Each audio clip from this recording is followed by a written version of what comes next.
Well, this goes down as one of the most friendly and memorable snack in a movies. Take a look at this snack. Nachos.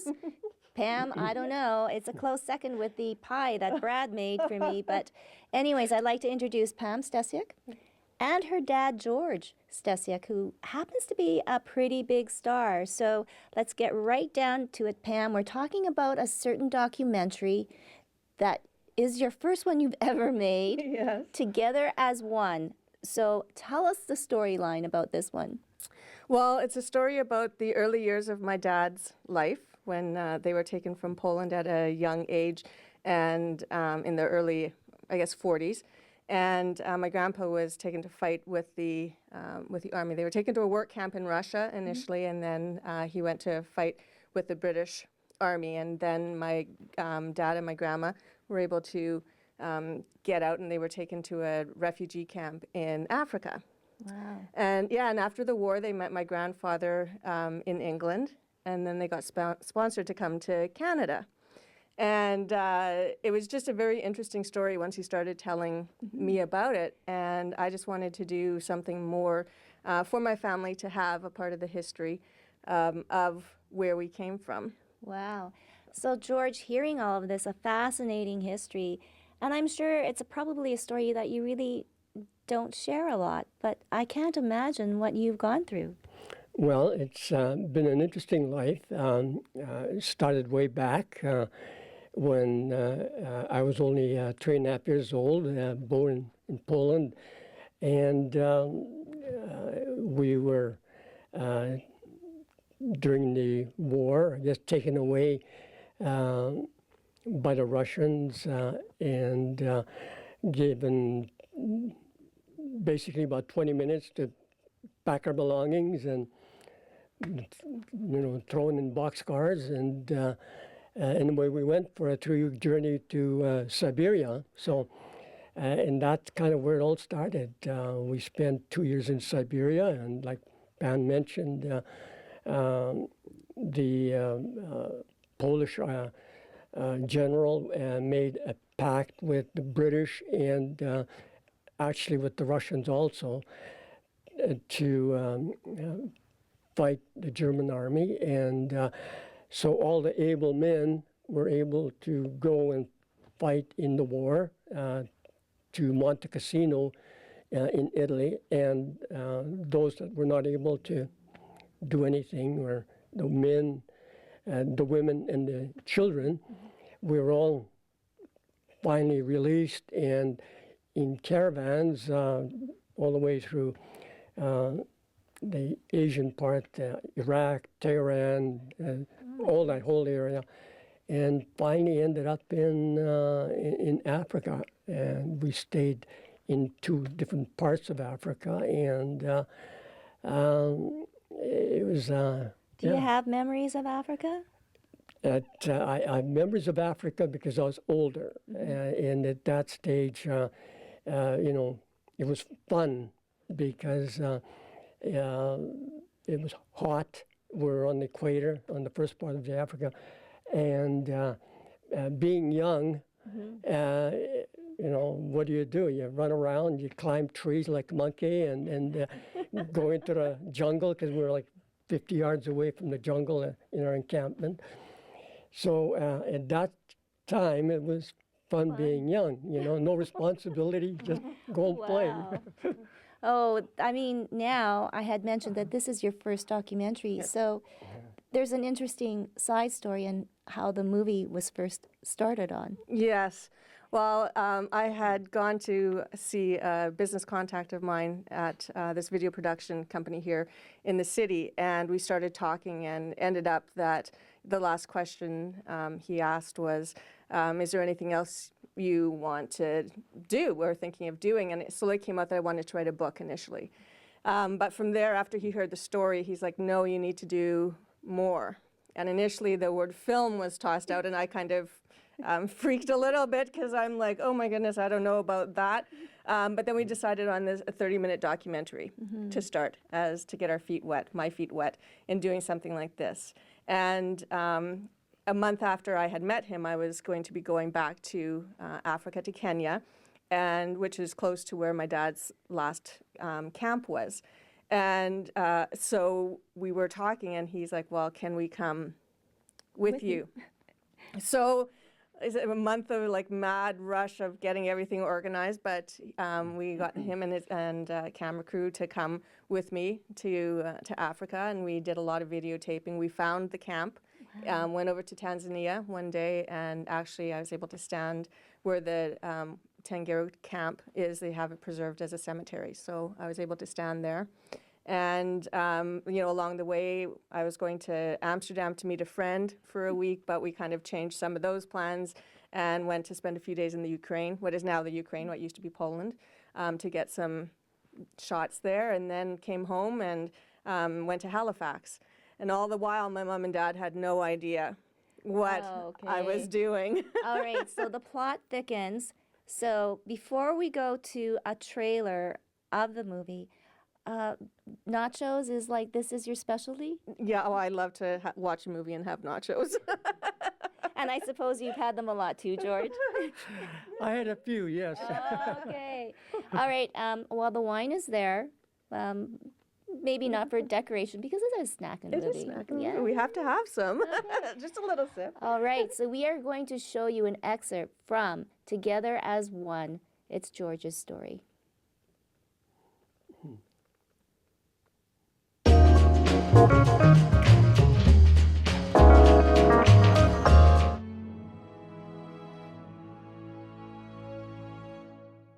My name is George Steciuk.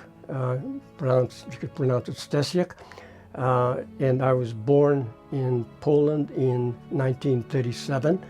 It was a little village called Gruszowie. We stayed there till about 1940.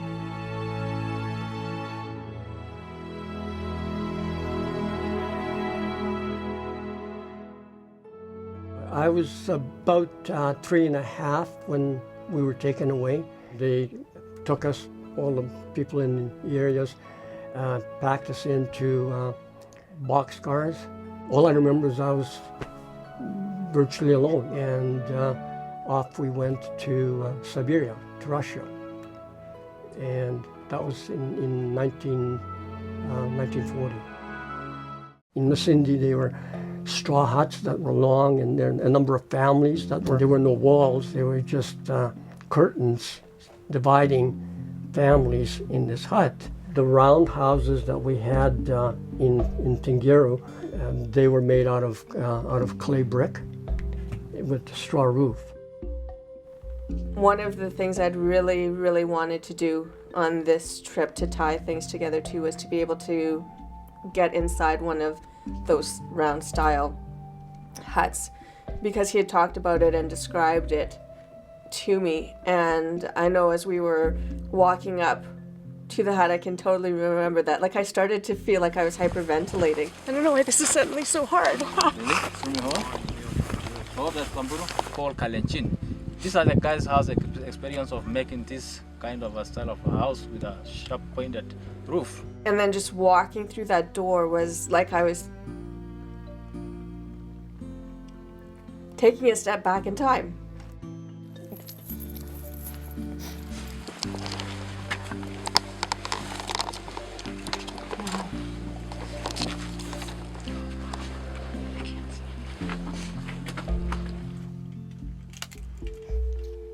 Just to have a minute alone in here. Is it okay if I just sat in here for a minute by myself? Yeah, no problem.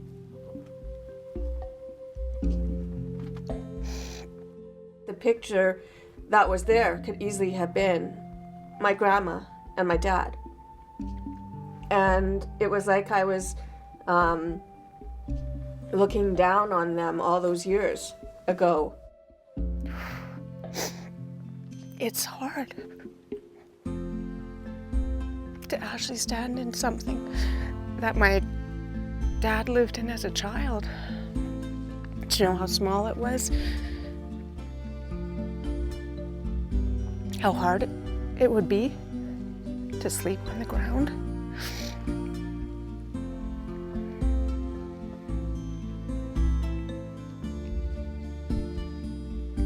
It's so different than what we know, what I know.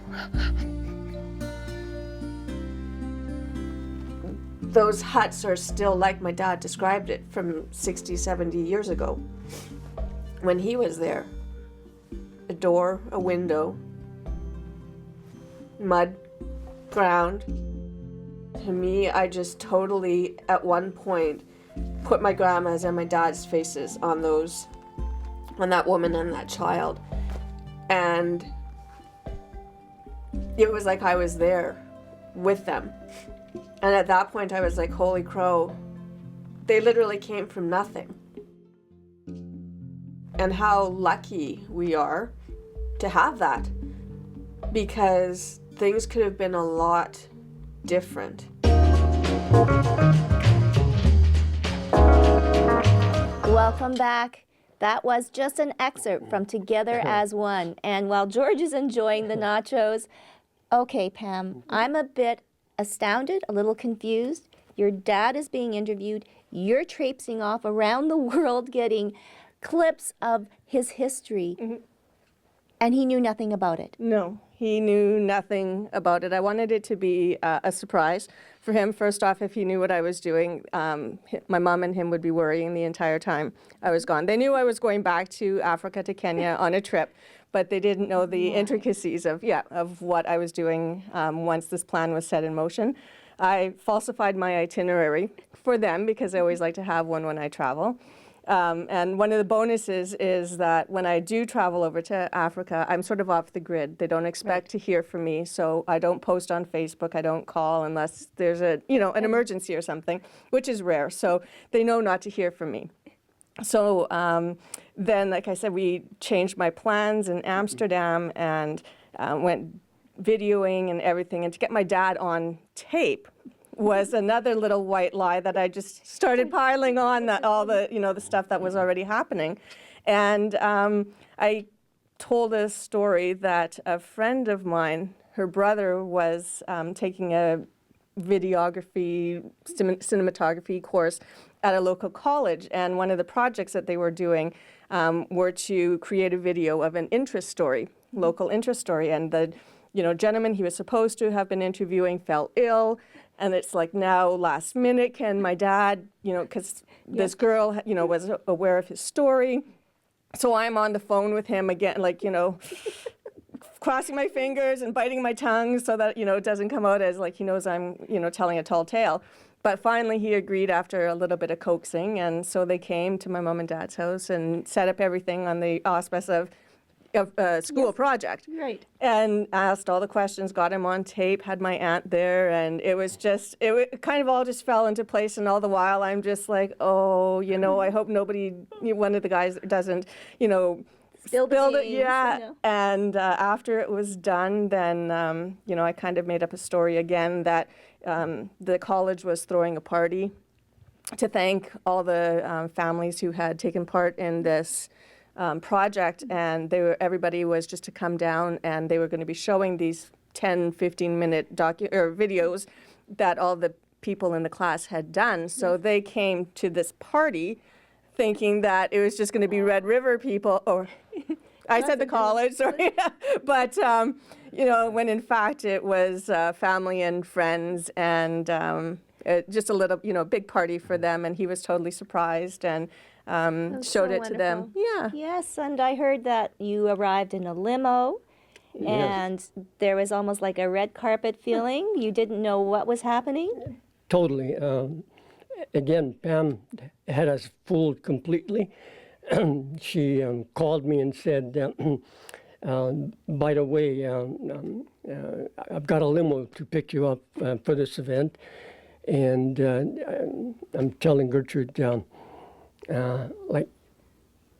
want to go in a limo? What, limos are expensive. And I keep talking to Pam, and I said, Pam, we don't need a limo. I know where I'm going. I know exactly. I'll get there in time. Don't worry. And save you your got money. there. Yes. Yeah. So my question to you, George, what was it like sitting there and seeing your life being told on screen? Well, I was blown away. And when I saw what was happening,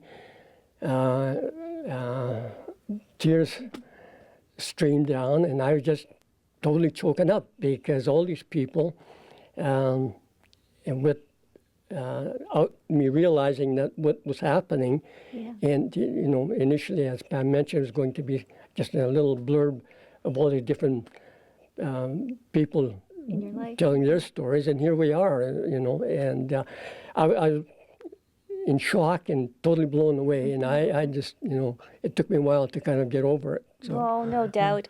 Now, Pam, too, I mean, to tell the story, the visuals were wonderful, and through this all, what have you learned and gained besides knowing your father's story more? Well, it's been an interesting journey, learning more about my dad's story, but to be able to walk in his footsteps to some degree in some of these places, to stand where he was, to be in one of the huts that he used to live in as a child, that was very emotional. And it just makes me realize how much they gave up and what they came from and how little they came from and how lucky me and my sisters and, the rest of my family are to have had such great parents and grandparents who survived the trials and tribulations that they went through. And throughout it, they never lost hope or faith. And it's so easy nowadays for people to just start blaming other people or, they expect things. We live in a very give me society now. And to go back there and see how people are still living and to realize, like I said, what my mom or my dad and my grandma came from and what they've given so that they could provide for their family is Simply amazing. It is. It is. It is. Where do you want to see this film go? Well, I would really, really like to get it into the school system, if we can, into history classes, so that we could show it and have a question and answer period after, because my dad is still here, so the students could ask him all types of questions of what it was like, and just to give them an understanding of maybe what their family has come from as well, get them thinking about where their history lies.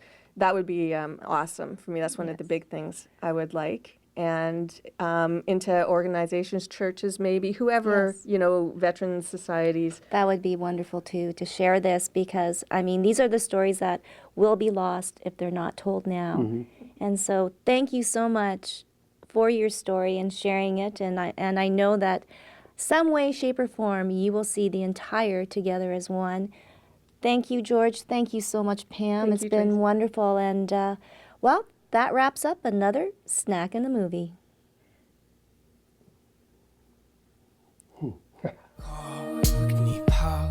Man preaches to assemblies. On Electric City, Conrad Sweatman joins host Michael Walker. Country with a wink, raise my drink.